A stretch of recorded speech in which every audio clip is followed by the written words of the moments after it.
పరిధిలో ఉన్నాం ఇక్కడ దాదాపు ఒక 15 నుంచి 20 ఇళ్ళల వరకు కూడా రెడ్ మార్క్ వేయడం అనేది జరిగింది. సో దాదాపు ఒక్కొక్కరు ఇక్కడ 30-40 సంవత్సరాల నుంచి ఉంటున్నాం అని చెప్పేసి అంటున్నారు.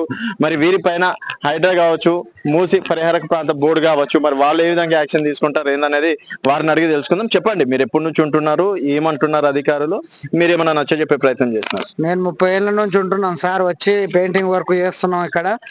మాకు బాధాప్తా అన్ని పర్మిషన్, ఇల్లు ట్యాక్స్ కడుతున్నాము, ఇల్లు కరెంట్ బిల్ అన్ని కడుతున్నాం, ఓట్లు వేస్తున్నాం, ప్రతిసారి అన్ని కడుతున్నాం. ఇప్పుడు అకస్మాత్తుగా ఆయన 6 గ్యారెంటీలు ఏదో ఒప్పందం చేసుకొని ఆయన పక్కకు పెట్టి మా కొంపలు మా బీద ప్రజల మీద మాయంబడి పడ్డాడు. మరి ఆయన ఇల్లు మాకు ఇవ్వండి. ఆయన ఇల్లు మాకు ఇచ్చి రేవంత్ రెడ్డి సీఎం గారిని గెలిపించినాం కదా, ఆయన ఇల్లు మాకు ఇచ్చి మా ఇంట్లో ఆయన ఉండమను. ఏంది సార్, ఏం చేయాలి? అసలు ఆయన ఎవరండి మా ఇల్లు కూలగొట్టడానికి? మేము రెక్కల కష్టం. అసలు మాకు పర్మిషన్ ఇచ్చిన దావదంగా అయిపోతుంది. మరి ఎవరు ఇచ్చిర్రు? ఏంది కర్మ? ఏంది మాకు గెలిపించిన పాపానికి నీ 6 గ్యారెంటీలు చేత కాక మా బీద ప్రజలు ఎంబడి పడితే రోజు కూలి చేసుకుంటున్నాం. ఇల్లు తిరిగి రంగులు వేసుకొని పిల్లల పుస్తల తాళ్ళు కమ్మలు మాకు అన్ని కుదబెట్టుకొని ఇంత గూడు కట్టుకున్నాం ఇద్దరం. నేను మా తమ్ముడు 70 గజాలు 30 లక్షలు అప్పు తెచ్చిన. ఇవో డాక్యుమెంట్లు 30 లక్షలు అప్పు తెచ్చిన. నేను నెలకు 30,000 కడుతున్నాం.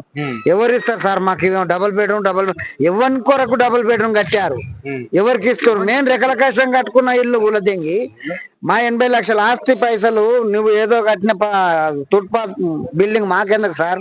మేము అడిగామా నేను డబుల్ బెడ్రూమ్ ఏమని? మా కొంపలో మేము ఉప్పు పప్పు నేను కూడా మేము తెచ్చినాం. నువ్వు గెలిచి మా మీద ప్రయోగం చూసి సార్ పెద్ద పెద్ద మీద చెయ్యి. మీకోసమే అంటున్నారు. మా కోసం ఏం చేసినాం? వరద కాకుండా 50 ఫీట్ల లోతు ఉంది సార్ మా ఇంటికి. 50 ఫీట్ల లోతు ఒక్క చినుకు మేము వరదలు మంచి ఫుల్ నీళ్ళు ఇచ్చిన రోజు ఉడక రాలేదు మాకు. రోజు నీళ్ళు ఇచ్చిన ఉడక రాలే. గండిపేట నీళ్లు చెరువు పెద్ద పెద్ద వర్షాలు ఈ సంవత్సరం వచ్చిన వర్షాలు ఎప్పుడు రాలే.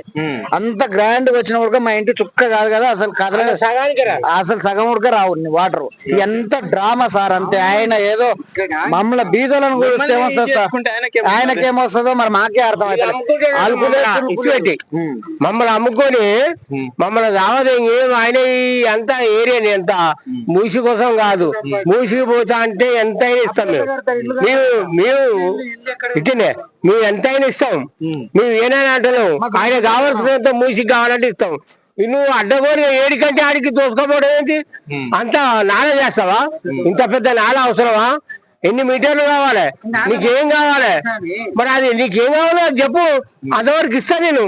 ఈయనంటే మా ప్రజలు మేము ఒప్పించుకుంటాం, చేస్తాం. అధికారులు మేము ఉన్నాం, ప్రజలు ఉన్నారు. మూసి నీళ్ళు తాగినా తీర్థం తాగిన తీర్థం తాగిన ఆనాడు ఆలే చేయలేదు. నువ్వేం చేస్తావు? ఇవాళ నువ్వు దోచుకుంటానికి వచ్చావు. మళ్ళీ 5 ఏళ్ళ దాకా నేను ఉండను. ఇప్పుడే నాకు ఈ లోపల తెచ్చుకోవాలని నువ్వు ఉన్నావు. అది కరెక్ట్ కాదు. ప్రజలు మార్పు కోరిండ్రు, ప్రేమించరు నిన్ను. నువ్వు కావాలనుకుని కోరుకున్నావు. నిన్ను ఉంచును, సీఎం చేసావు. ఇంత మోసం చేస్తామని మేము ఎన్నడూ అనుకోలే. ఇంత ఏర్పాటు చేస్తామని బీద ప్రజలకు పెద్ద పెద్దలకు చేరి మాకు చేయకరి అతను చూసిండా మేము ఎవరికి వేసినాం అనేది? అన్ని తప్పిపుచ్చుకోవడానికి ఇన్ని మాటలు. ఆడోళ్ళకి 2500 ఇస్తా అని చెప్పి బస్సు ఫ్రీ పెట్టి చికెన్లు కొడుతాం. అసలు ఏం మనిషి అండి? అసలు రెక్కల కష్టంతో మేము మా ఇల్లు కట్టుకుంటే ఆయన కూడా కొట్టిపించి డబుల్ బెడ్రూమ్ ఎవరికి కావాలి? డబుల్ బెడ్ నిజంగా బీదోళ్ళు ఉన్నారు. మా రెక్కల కష్టం మేము 30 ఏళ్ళ నుండి కష్టపడి 15 ఏళ్ళప్పుడు వచ్చాను.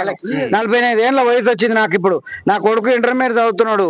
పిల్లల ఫీజులు మా బాధ మేము పడి మేము వస్తుంటే ఇది లేనిపోయింది కులుకు లేకుండా చేస్తున్నాం. మనం ఒక టపటప అంటే మాకు ఇదే నిద్రలా.